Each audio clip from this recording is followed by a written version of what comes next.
Walmart. Sobrang lamig na yun. 16 degrees Celsius. So ito na nga, ikwento ko sa inyo, no? Medyo matagal na itong nangyari. Yung bagong dating pa lang kami dito ni Zayna. Winter season yun.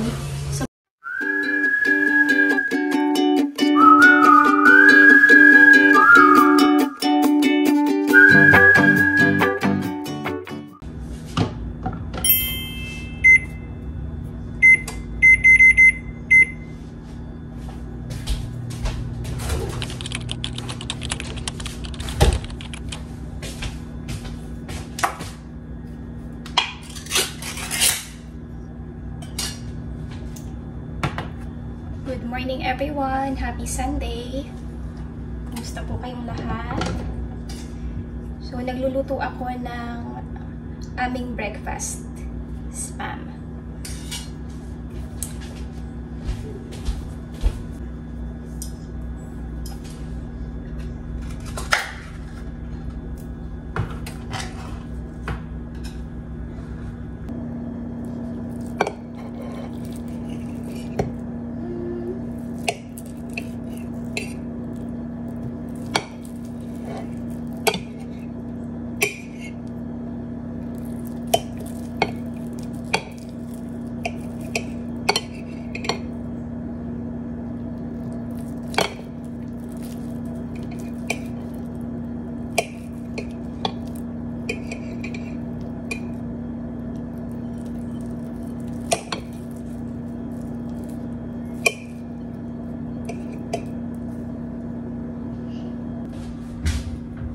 Prituhin ko na itong spam. So, si Mister, dumating siya kaninang madaling araw. Para mga bandang 4 AM. Kaya natutulog pa siya. So, after niya magising, and after naman mag-prepare ni Zira, syempre, hulaan niyo kung saan tayo pupunta. Tayo ay pupunta ulit sa Walmart para mag-grocery. And syempre, meron na naman tayong grocery shopping haul. Every week, meron tayong grocery shopping haul. Sana wag kayong magsawa doon. Yan ang ating weekly agenda. Weekly part ng ating weekly vlog.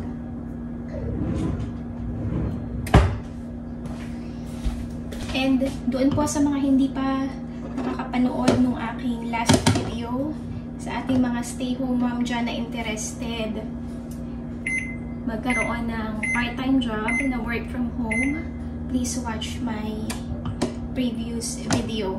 Baka makatulong sa inyo. And dun din sa mga mas prefer na mag-work from home job, pwede nyo pong panoorin ang aking last video. Kung paano ako nakakuha ng work from home job dito sa Amerika.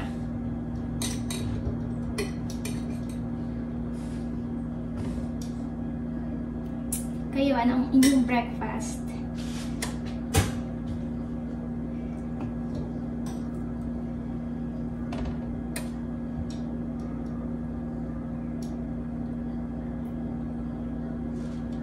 Kailangan pong lagyan ng mantika ang pagprito ng spam. Kasi di ba nagpo-produce na din siya ng sarili niyang oil? So, pagkasyahin na ito lahat dito. Nilagyan ko ng konting olive oil. So, 8:30 kami nagising ni Zira. Si Mister, ayun nga, natutulog pa siya.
Momo.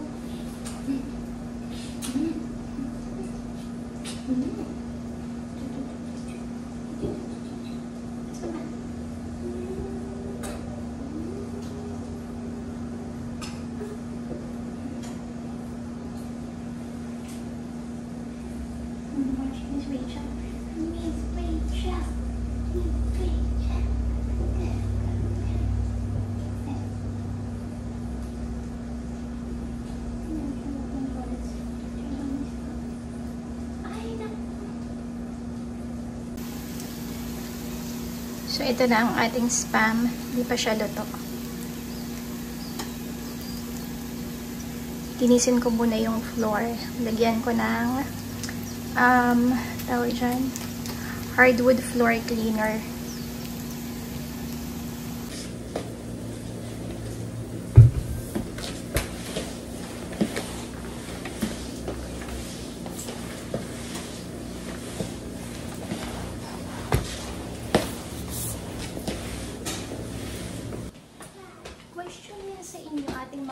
Viewers, kung sino man ang nakakaalam, paano pagamitin itong hardwood floor cleaner na to. Ang nakalagay lang kasi spray. So, dito ba siya dapat i-spray? Ay, hindi ba yung nagbasa? sa rag? O diretso sa floor? Kasi ang ginagawa ko, dinidirekta ko siya sa floor. Kasi parang ang gastos niya, paubos na kagad. Kaya lang kasi nung sinubukan ko naman siyang i-spray dito sa rag, parang hindi siya kumikinta. Unlike pagka diniretso ko siya sa floor, makinta siya. So, paano ba dapat?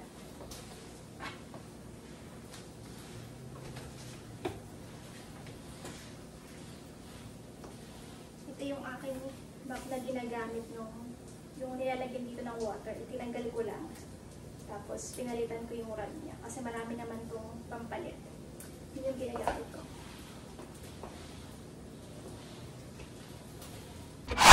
Ayan, papunta na kami ngayon sa Walmart para mag-grocery shopping. Ano na? What time is it, love? 3 PM na. Tapos mamaya may ikikwento ako sa inyo. Pero mamaya na. Tapusin nyo na po yung aming video, ha? Para pandagdag, income. So, mamaya ikwento ko sa inyo kasi yung nangyari sa akin ay nakakahiya. Para maging aware din yung mga bago dito sa US. So, ayun, see you later sa Walmart. Ayan, andito na kami sa Walmart. Sobrang lamig ngayon. Hindi ako masyadong makapag-video kasi may mga pa-music sila. Ayan, tapos na kami mamili sa Walmart. Sobrang lamig ngayon. 60 degrees Celsius. Ayan.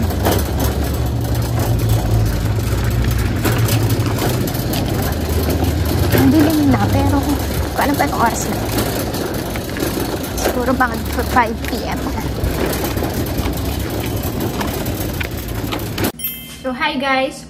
Andito na tayo ngayon sa bahay. Sobrang lamig. Grabe, hindi ko in-expect na ganun pala kalamig ngayon. Hindi ko kasi na-check yung temperature. Tapos umulan pa. Kaya si Zira, hindi ko na bihisa ng maayos. Yung talagang tamang damit para sa malamig na panahon. Anyway, andito na kami. So, ito na naman ang ating grocery shopping haul. So, una ay paper towels. Mini croissant. Halos pare-pares ang binibili namin every week. Green beans.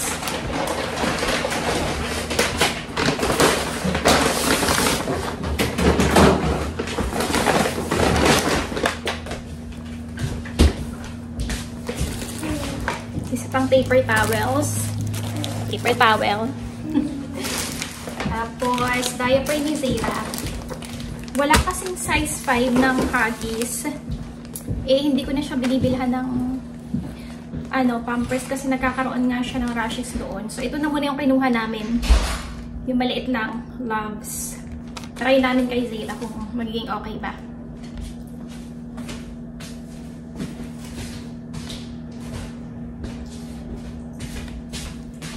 Si Zayla kumakain ng cookies. ang aking laundry detergent, liquid, whatever, laundry detergent. Tapos,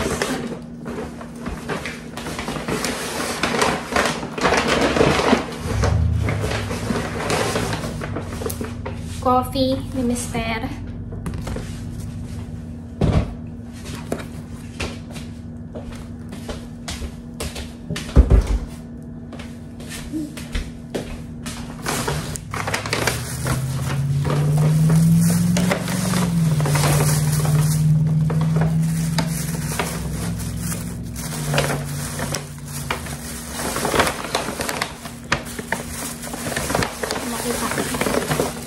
Work. Ayan.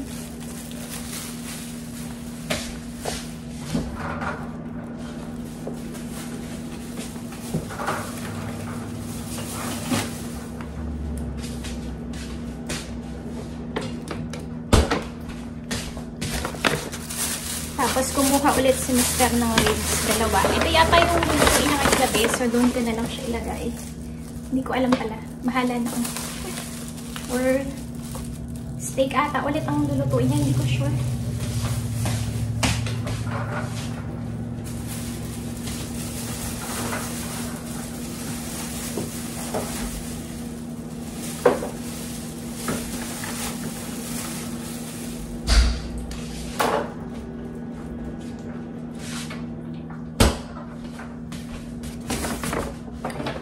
Konti lang yung pinabili namin ngayon. Kumpara nung last 2 weeks. Tapos strawberries.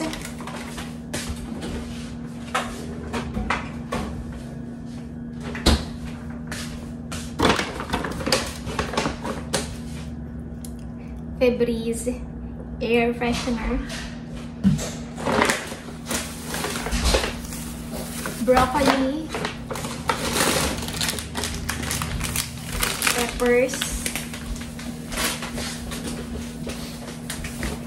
I put them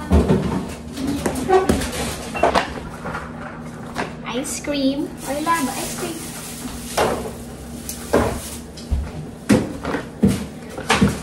Dito iyan na kasi yata yun. Celery. Avocados. Ay lang.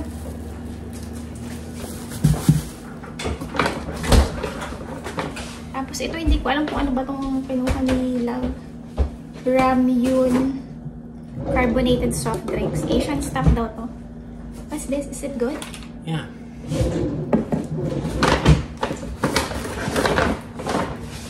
Tapos itong Love! I don't know where anything is. Where? What am I gonna do? Tapos itong barbecue sauce para nga sa ribs. When are you gonna make the ribs? Tuesday? Where would I put this? Here? Yeah. Space. Baby. Tapos milk. Whole milk. What's the other thing? Dalawa.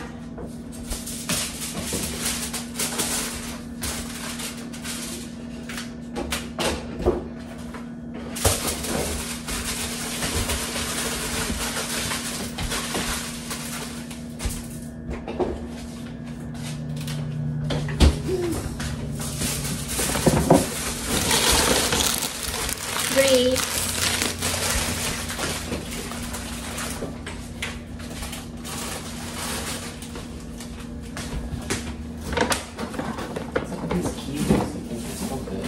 Yeah. Tapos itong juice. Naked Mighty Mango. It's still good. I'm gonna eat it. I'm gonna eat. Yeah, Love, you drink this.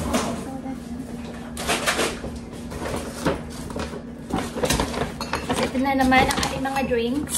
Kagaya nung mga nakaraang weeks. Mango coconut milk. Ay, mango coconut drinks. Tatlo siya. Tapos, what's this? Cucumbers.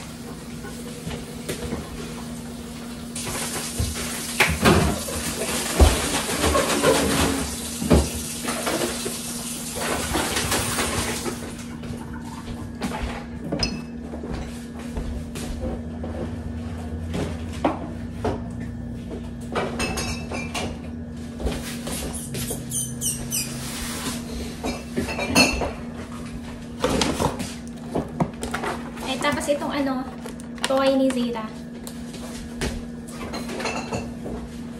Hindi naman niya lalaruan yan. Binili lang siya ng dada niya. Tapos itong chocolates, Slim Jims. Mac and cheese, dalawa. Bay leaves para sa adobo daw.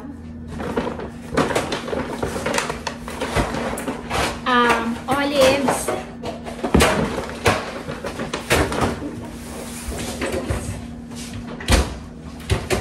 Tapos, now what's this?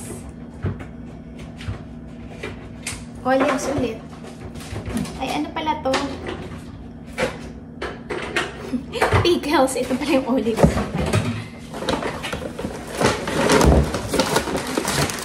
Tapos, wet wipes. Isa pang drinks. Melon flavor. Hindi ko pa yan na-try. Ayun lang. So, yun ang aming pinamili for this week. And ang total ay $205.65. So, yun. Mas maliit siya kaysa dun sa past 2 weeks. So, yun. Ipuput away ko lang ito. See you later.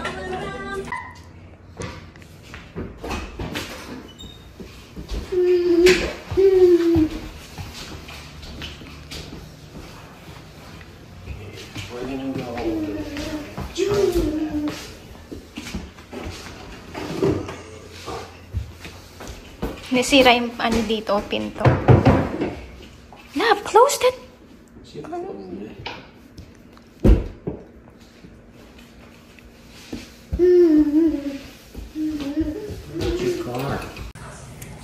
So, ito na nga, ikwento ko sa inyo, no. Medyo matagal na itong nangyari. Yung bagong dating pa lang kami dito ni Zeta, winter season yun. So, binigyan ako ni Mister ng parang nasa $200 yun, dalawang $100 para pang bili ng mga damit. So, nagpunta kami ng Goodwill. Kasama ko yung aking mga biyanan. So, hindi ko dinala yung wallet ko. Hindi ko dinala yung aking card doon sa Pilipinas. Credit card sa Pilipinas. And hindi pa rin ako nakaka-open ng bank account dito dun sa US. So, cash ang gagamitin ko pang bili. So, napunta kami ng Goodwill. So, ang dami ko nabili. Kasi diba, mura lang doon. Yung $200 mo, marami ka nang mabibili. Tapos, medyo madaming tao kasi nga weekend yun. And then, nakapila na ako. Nung ako na yun nandun sa cashier, sabi sa akin nung ano doon, nung sa cashier, hindi daw sila tumatanggap ng buong $100. Baka daw meron akong tagda $20 or debit card, credit card. Sabi ko, wala akong debit card or credit card, and wala din akong tagda $20. Yun lang yung dala ko talaga, dalawang $100. So, medyo nahihiya na ako kasi dun sa likuran ko, ang dami ng tao kasi nga mahaba yung pila. Tapos hinahanap ko yung aking mga biyanan, nawawala sila. Buti nilang dala ko yung phone ko. Tinawagan ko yung aking mga biyanan. Tapos yun, pinuntahan nila ako sa cashier. And then yun, sila na muna yung nagbayad. Grabe nakakahiya kasi hindi ko alam na ganun pala. Hindi ko alam kung yung Goodwill lang na pinuntahan namin yun or sa lahat ng Goodwill. So hindi ko sure. Tapos tinanong ko yung aking mga biyanan, sabi ko, bakit ganun? Bakit hindi nila tinatanggap yung buong $100? Tapos sabi nung aking biyanan, kasi daw, meron daw mga nag-fake ng $100 bill. So, siguro iniiwasan nila yun. So, ganun ang nangyari. Parang medyo napahiya ako kasi, diba, ang daming tao na nakapila. Tapos medyo natagalan sa akin. Buti na lang talaga, nagpunta agad yung aking mga biyanan at sila na yung nagbayad muna. Ayun. So, kayo ba? Ganun ba talaga sa Goodwill? Or dito lang yun sa Goodwill na napuntahan namin? Kaya, ayun. And mas talaga kasi nila dito na hindi na cash basis. More on mga card na lagi. Ayun. So, si Mr. magluluto na siya ng dinner. Tanungin ko kung ano ba ang lulutuin niya for dinner. Wait lang. Hindi pa na isasama si Mr. sa vlog. Ayaw niya. Kasi nakahubad. Ayaw niya magsuot ng t-shirt kasi magluluto siya. What are you gonna make for dinner, love? Steak. Yan. So, steak pala ulit. Hindi na siya nagsawa sa steak. So anyway, ayun lang po for today's vlog. Maraming salamat again sa inyong support, and please continue voting for Zayda to be the baby of the year para makausad siya sa finals. Papalit-palit yung kanyang ranking. Minsan first, minsan second. So, sana mag-stay na siya sa first. Pero sa ngayon, bigla siyang nag-second. Kanina lang, first, second na naman. And, ayun, maraming salamat po. See you again on our next vlog. Bye!